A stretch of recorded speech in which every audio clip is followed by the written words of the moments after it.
Hi, this is Graphically Alex coming at you with all things fat related. If that's something that interests you, please subscribe. I'd love to have you. And today we're in the back rooms with Bri once again. She in particular, she makes me feel like the therapist from the Backrooms movie. I feel like I'm tied up at the dinner party scene whenever I interact with her. So it doesn't have the same quality of like when I was reacting a lot to Aubrey Gordon or William Hornsby, where it's like more personal. Like I really personally dislike them and I think they're kind of evil. With Bri, I think she's totally insane, basically. And so it gives that kind of existential quality of the therapist in the Backrooms movie when she's just like, then don't change. Don't change. Ugh. Okay, but we're gonna get into it. I'm gonna be reacting to Bri more. I'm going to be. I think her brain is so fried from the E fall by the letter D that she kind of like speaks the belief system out loud, and she's not able to hide it at all, like literally at all, at this point.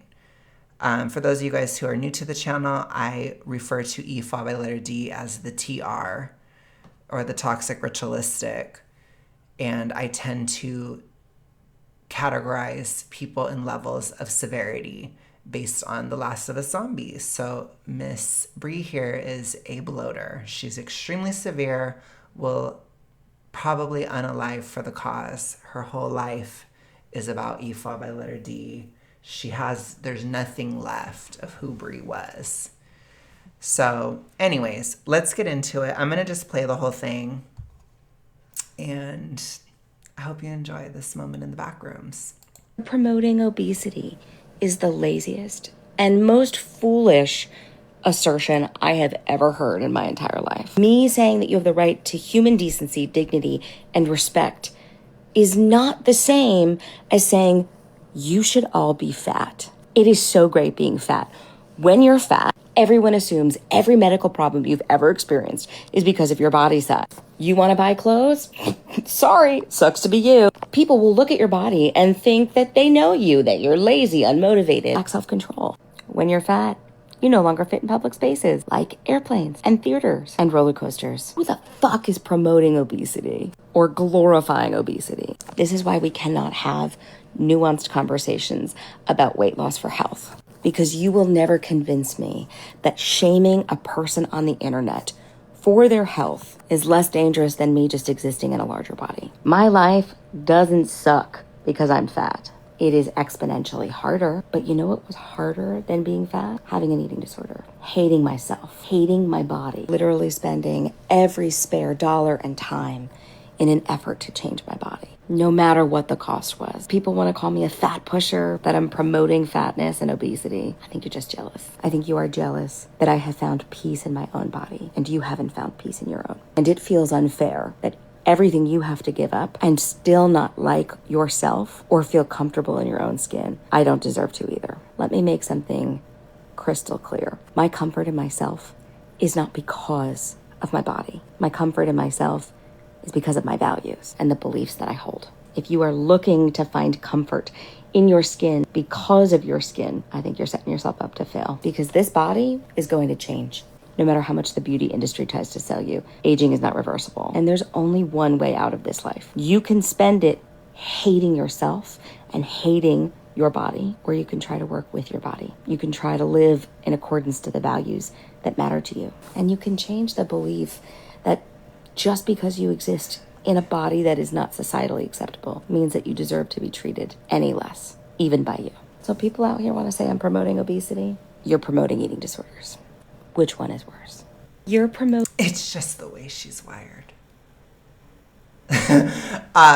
Okay. I'm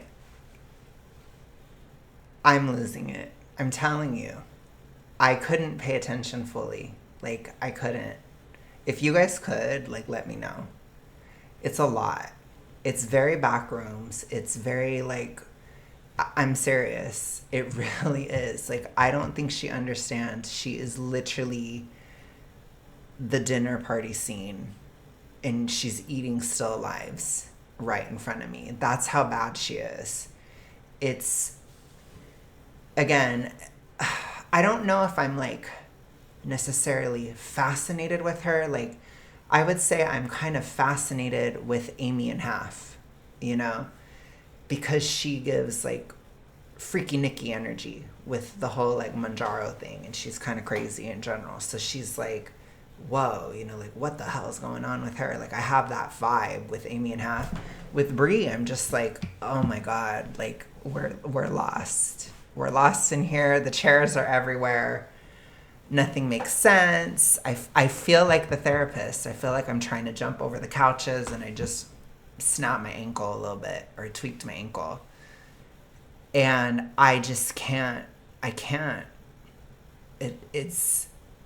She is body image with Clark. It's bad. It's really bad, Bri. Um,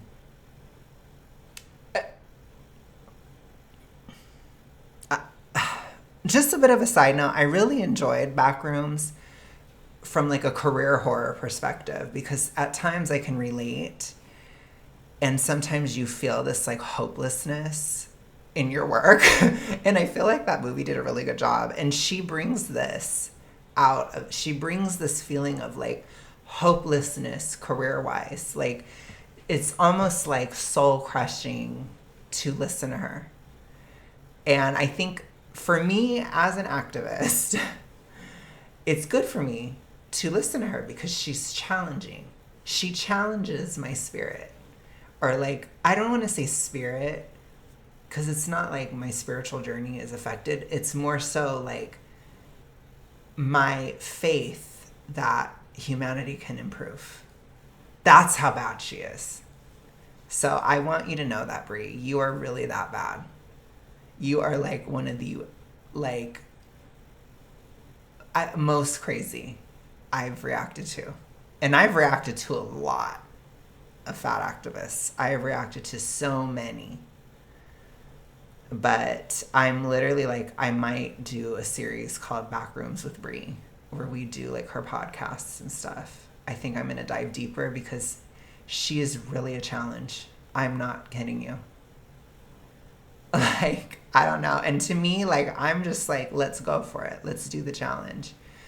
I think it's good for me. You guys tend to enjoy when I react to her. So let's do this. All right, let's take it step by step. Promoting obesity is the laziest and most foolish. It is just the most true in the shortest way. That is what Bri does.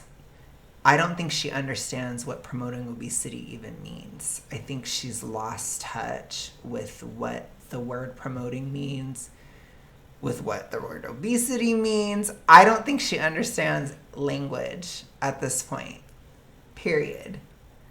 So I think like everything she hears, it's through this E fall by the letter D filter, through this BINGE filter, where she can't even hear a word and actually understand what it means. What does it mean to promote something?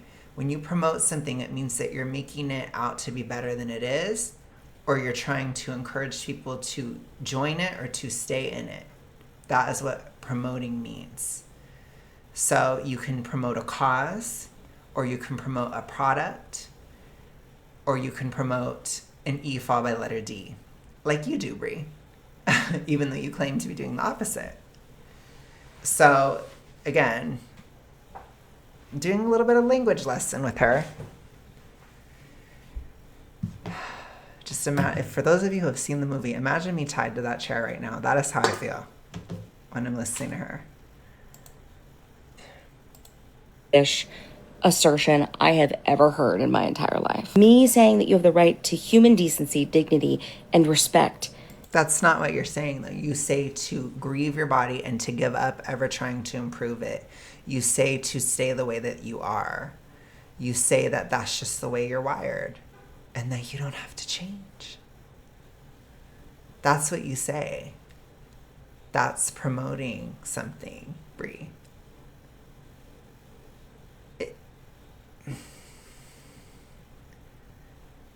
I don't even think you I don't think she has the self-awareness to even know what she's doing.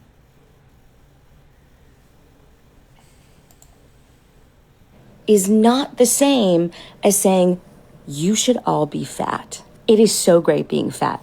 When you're fat, everyone assumes every medical problem you've ever experienced is because of your body size. So I think that there is this.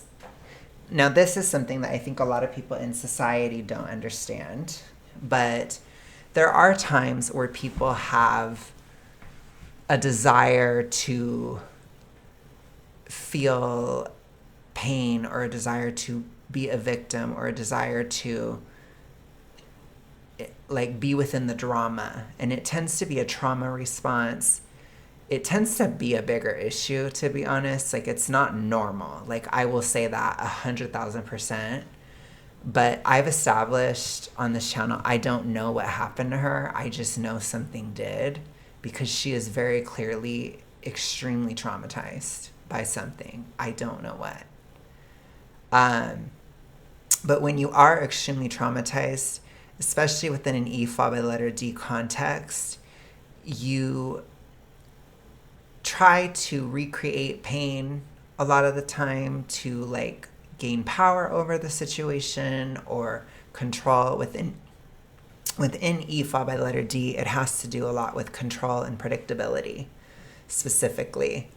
So that's where I think a lot of people that don't have trauma or that don't understand mentally ill people, they don't understand that her saying all this is promoting the EFOB by the letter D. So when you over dramatize how bad it is to be fat, or you over glorify how great it is to be thin, or you overdo these things in general, it is promoting, because it's not really real. It's exaggerated. And when it comes to EFOB by the letter D, there are distortions, delusions of reality that they center around body image and food consumption, basically. And so obviously fatness is a huge part of that. And so you exaggerate things so much. So she's like, you don't want to be able to buy clothes. There's not fat people running naked everywhere, Bri. Maybe in the back rooms where you live, or where you've abandoned reality and you live in there now, there might be naked fat people all over in the back rooms. But in reality, they're not here. So you can find clothes.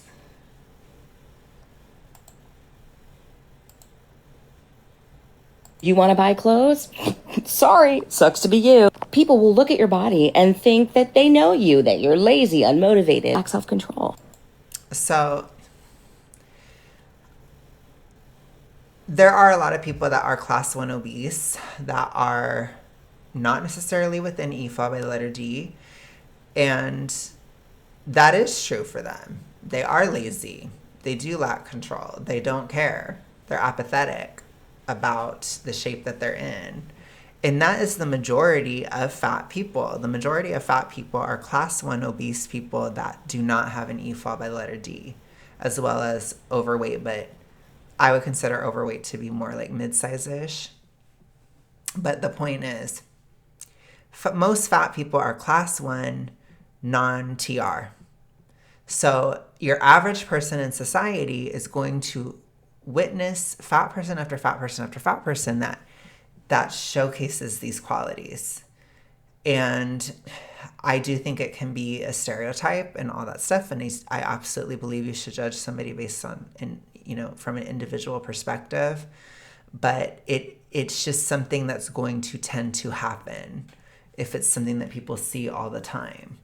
Now, within EFOB by letter D, I don't think it's lazy. I think it's actually a huge orchestration. It's actually a huge burden to be within it. It takes a lot of work. There's a lot of cycles and these kind of things, even within BINGE. It's a lot of time. It's a lot of money. It's a lot of energy. It's a lot of not allowing yourself to be active.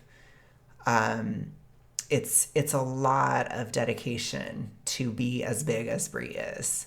So I wouldn't consider her lazy. No, I would consider her DIS ordered, which I don't think there's enough understanding about people that have BINGE, especially severely.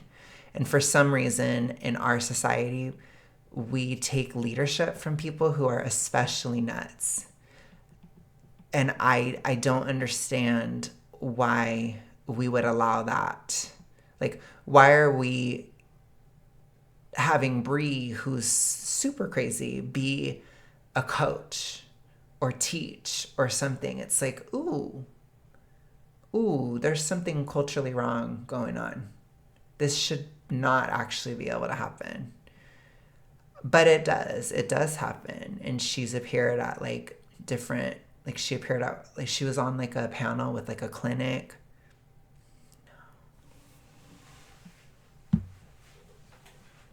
She should not be. But she's also within the recovery space. But she clearly has a very severe issue, and there's no like regulation, there's no check, there's nothing. She's just there. And I don't understand that. I really don't. It is obviously a blind spot within our society that we need to address. When you're fat, you no longer fit in public spaces like airplanes and theaters and roller coasters. So that depends on how fat you are. Like, you can still be fat and fit and all those things. She's talking like super morbid obesity, which again is quite severe and takes a lot of effort to maintain.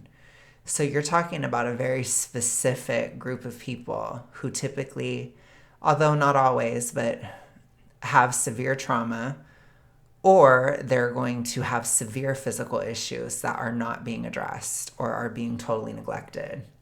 Like, for example, if it was something like extreme insulin resistance or really, really severe PCOS, something like that could lead to supermorbid obesity. But not, and that should be dealt with regardless. It should be addressed regardless on a physical level. And of course, a psychological level, if you're just that, like, in the TR mentally, that you're that big, it's very severe. Who the fuck is promoting obesity or glorifying? You are. Obesity. This is why we cannot have nuanced conversations. Remember, I'm starting to see that nuance as a word with fat activists, it's meaningless. You almost have to just delete it out of the conversation because it doesn't mean anything. About weight loss for health. Because you will never Nuanced, when a fat activist speaks, is basically what you think is true is wrong and I'm correct. That's what she's trying to say. That's all she's saying. Convince me that shaming a person on the internet for their health is less dangerous than me just existing in a larger body. So you aren't just existing, though. You're within work. You're trying to do quote unquote therapy or coaching or whatever. You are not just existing at all. You're taking specific action. You are going into certain spaces. I've seen you on interviews with clinics and clinicians saying falsehoods. You are not just existing at all. Liar, gaslighter. What you're doing is way more harmful than a random shaming comment. Absolutely. You cause much more harm than that. My life doesn't suck. It seems like it does because you seem pretty miserable.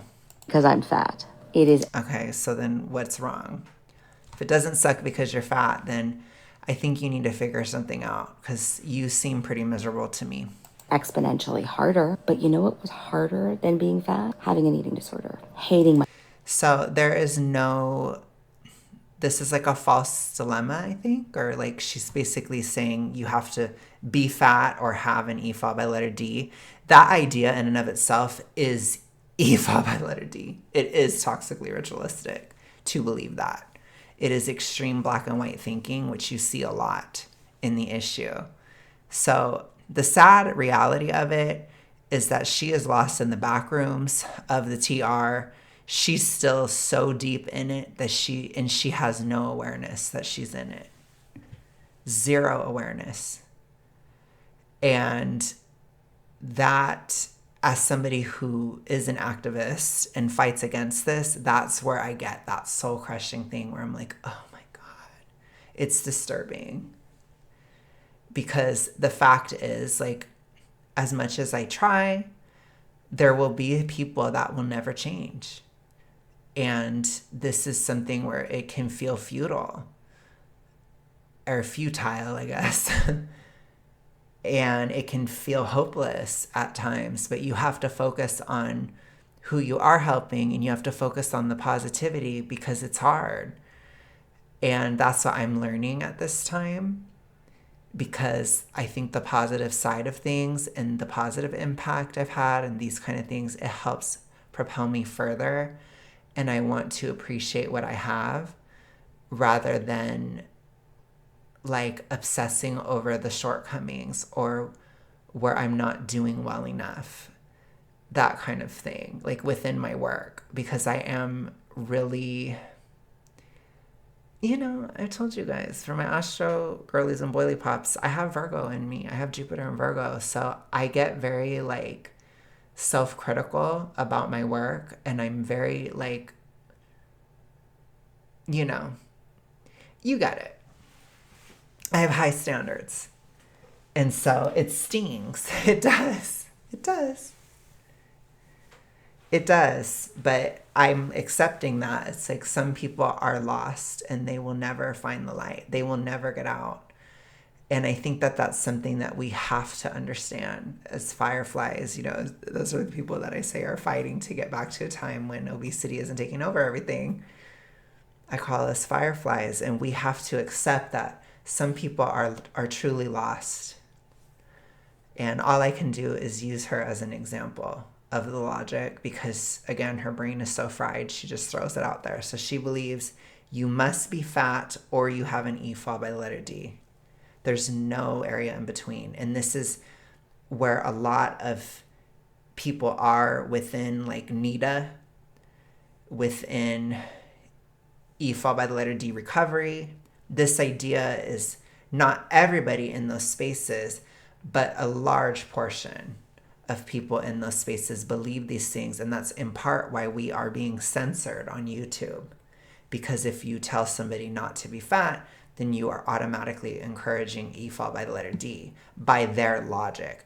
Although that is not reality, that is E fall by the letter D logic in and of itself. So you see how it brings the soul crushingness as an activist? Do you see? When I react to her, it's like this is being thrown in my face over and over and over again. It's hard. It's tough. But I'm like, no, I'm gonna keep going. I'm not gonna get lost in the back rooms with you, Bri. I'm not doing it. Myself, hating my body. I'm gonna get out. I'm gonna get out.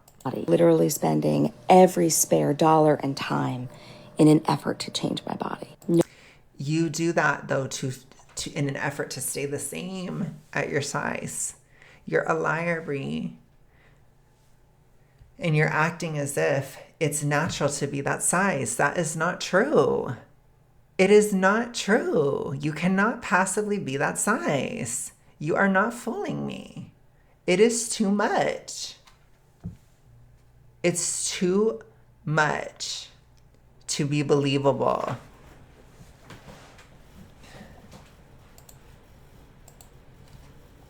No matter what the cost was. People want to call me a fat pusher, that I'm promoting fatness and obesity. I think you absolutely are. Just jealous. I think you are jealous. I'm not jealous of you. I'm not. I actually, like I said, reacting to you, it's something that challenges my, like, it is literally, like, if you guys want to know, like, even when I have this type of job, this is the type of thing where it's like, oh my God, what am I even doing? Because I know that everybody has that moment in a job, or everybody has like an aspect of your job where you feel that way, where it's like, oh my fucking God, that is me reacting to Bri. Why am I even doing this? That's how bad it is. So no, I'm not jealous of you at all. Not at all. Oh my gosh. I don't think I could be less jealous of a person. Found peace in my own body, and you haven't found peace in your own. And it feels I've found so much peace in my body that I don't have to talk about it all the time.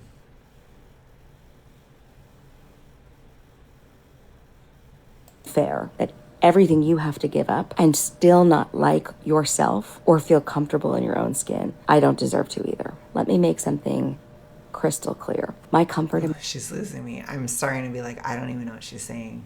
I'm like losing it here. This is where I lost it, I think, when I first watched it. I'm not sure.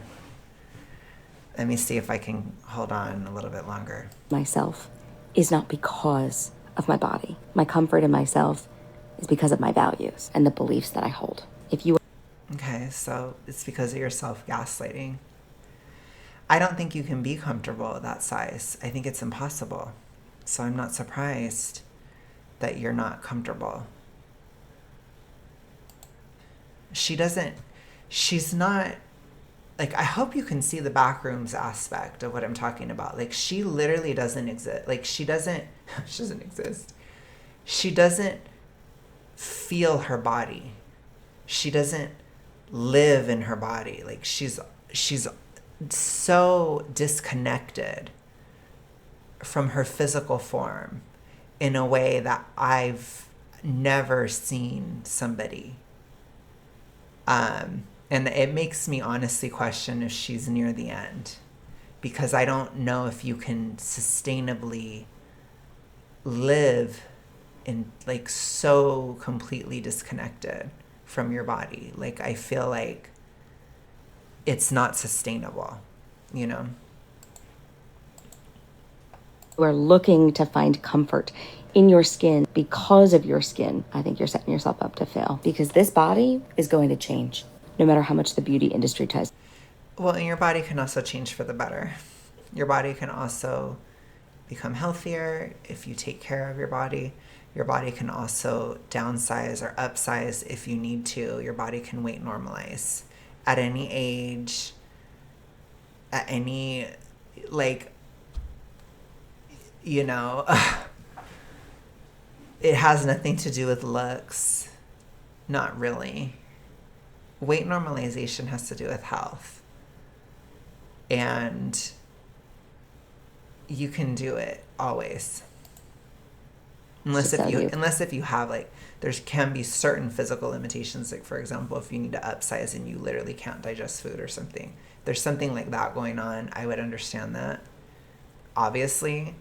But I hope you would know that I'm not talking about someone like you. I'm talking about the vast majority of people. And I am talking about Bri herself. She could weight normalize. Absolutely. Aging is not reversible. And there's only one way out of this Aging is not fatness. life. You can spend it hating yourself. Obesity is reversible. And hating your body, or you can try to work with your body. You can try to Okay. live in accordance to the... So trying to weight normalize is hating your body. So do you see that EFO by letter D logic? That's also there too. values that matter to you. And you can change the belief that just because you exist in a body that is not societally acceptable means that you deserve to be treated any less, even by you. So people out here want to... It's just the way you're wired. Say I'm promoting obesity. You're promoting eating disorders. Which one is worse? You are still promoting that. So I think what you're doing is horrible. The gaslighting is off the charts. So I'm done. That's enough. I gotta go. I gotta get out. I gotta run. Pirate Clark is coming after me. I gotta get the hell out of here. So I will talk to you guys later. I hope you have a good day. Goodbye.